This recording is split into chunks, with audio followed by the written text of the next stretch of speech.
ঐতিহ্যবাহী মেলা।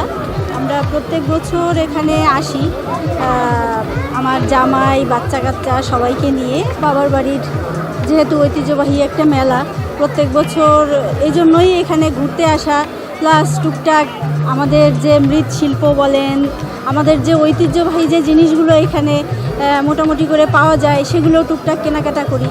আর সবাই মিলে একটা উৎসব মুখর পরিবেশে আমরা সময়টা কাটাই।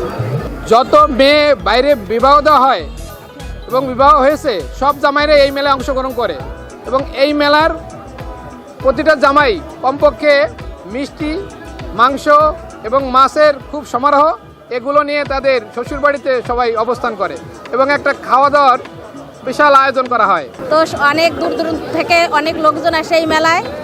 প্রত্যেকবারেই মেলায় খুব এনজয় করি, ছেলে নিয়ে ঘুরতে এসেছি।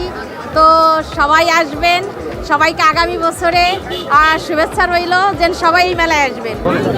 এই মেলাটা একটা ঐতিহ্যবাহী মেলা।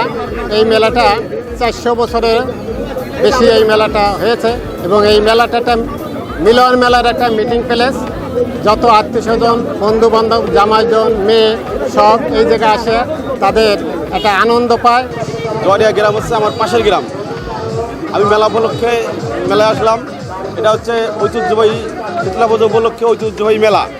এখানে মেলা উপলক্ষে আমাদের পাঁচ গ্রামের অন্তত 7-8 গ্রামের লোকজন তাদের জামাইজনদের নিমন্ত্রণ করে এবং তারা আসে।